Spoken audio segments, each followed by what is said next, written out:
Several years ago, I made a video that was primarily for advanced students of guitar.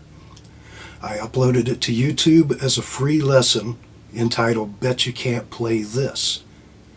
So this time, I thought I'd make a video just for beginners.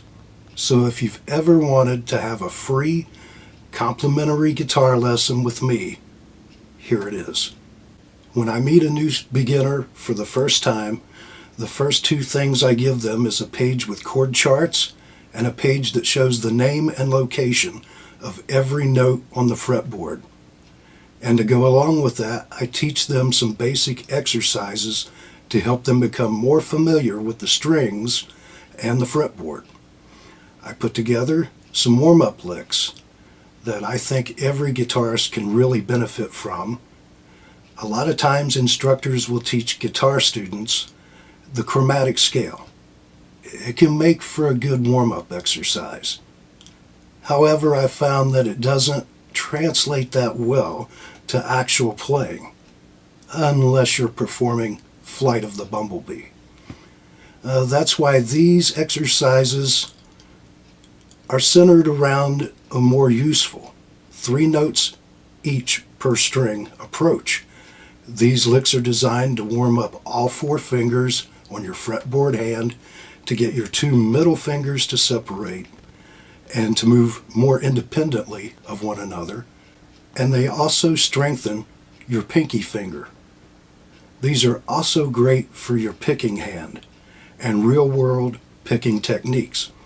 When you alternate pick these exercises, the first note on the first string will be a downstroke, and the first note on the next string will be an upstroke. This is the real secret to being able to play fast when you're alternate picking. The instant you play these exercises using 2 downstrokes or 2 upstrokes in a row, it will blow your ability to play them fast out of the water. The way it was best described to me is that a runner doesn't run with 2 left steps or 2 right steps, and for these exercises, use that same approach and apply it to your alternate picking.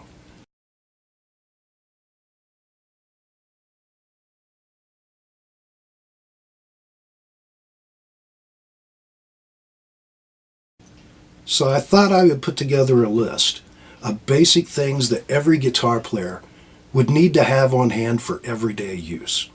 For starters, you're going to need a decent guitar that's not hard to play.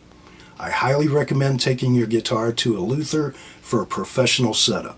The less painful and more comfortable you are, the more likely you'll be to spend more time playing.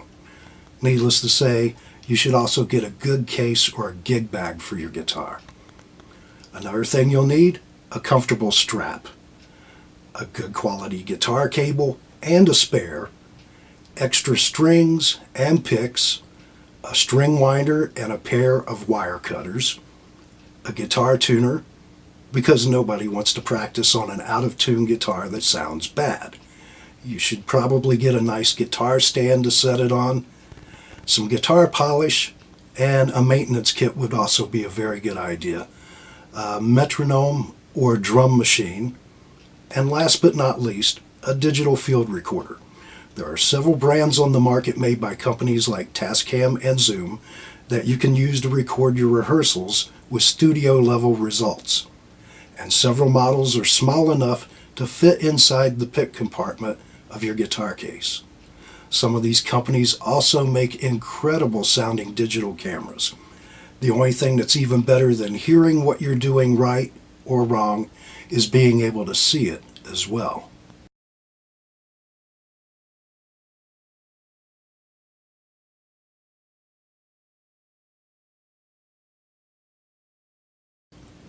So we're going to begin on the E string with your first finger on the 5th fret. You're going to play a downstroke, and then you'll go to the 6th fret with your second finger. Then we're going to skip over the 7th fret and go to the 8th with the pinky.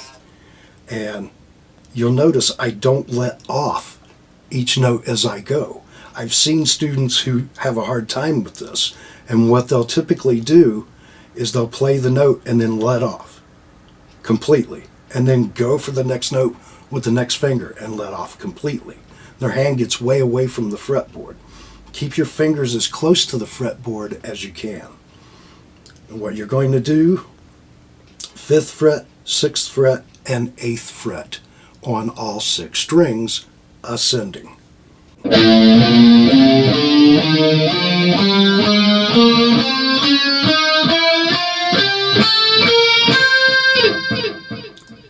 Another thing with this exercise, when you play, work on your alternate picking. It may be a little hard to focus on both hands at the same time. Work on your left hand fingering first, then start to pay attention to your pick. It's going to be down, up, down, and the next string will be up, down, up, then down, up, down, and so on. Okay, now that we've covered 5, 6, and 8 using your first finger, second finger, and pinky, now we're going to go to 5, 7, 8. It'll get these 2 fingers to separate a little bit, and you're still using your pinky, so it's still going to get a workout.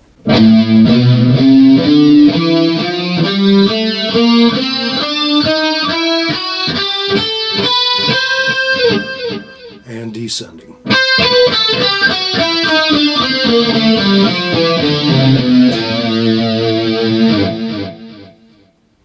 And if you'd like to have a little more fun with it and make it more of a workout, slightly more challenging, you can alternate the pattern every other string. On the E string it will be 5, 6, 8. On the A string it will be 5, 7, 8. And then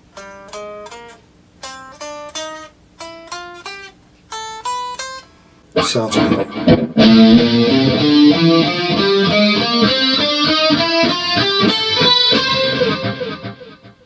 If you would like to jazz it up a little bit, you can practice doing hammer-ons. You can pick the first note and then hammer on the 6 and the 8. The next 2 notes, you don't pick those. Just pick the first note on each string. Sounds like this.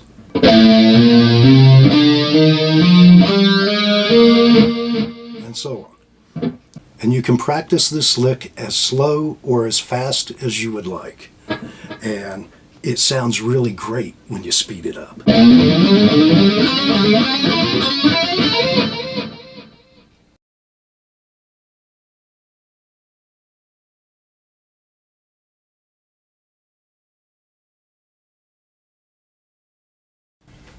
Practice what you don't know, not what you do. Always spend the most time working on the material that you know the least. Set short-term goals for each practice session. It always helps to plan out what you want to accomplish before you pick up the guitar. Practice at least 30 minutes every day. Obviously, the more time you can spend practicing, the better.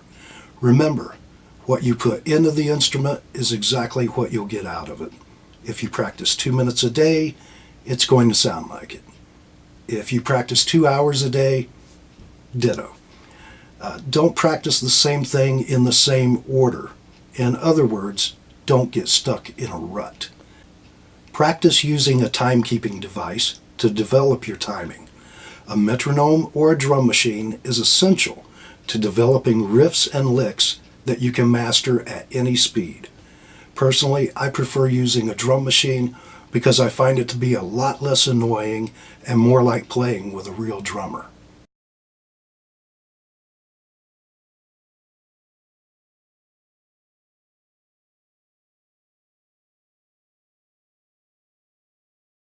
Well, there you go. Hopefully you found this lesson to be informative, fun, and useful. Also, you can practice these licks in any position on the neck, and you should play them both ascending and descending. If you like the material and would like to schedule a private lesson with me, and you live in the area, just use the link on your screen or below in the description to visit my website for full details and info. And while you're there, feel free to listen to music, read the bio, watch videos, and get links to my CDs, DVDs, and other official merchandise. So until we meet again, keep practicing. See ya.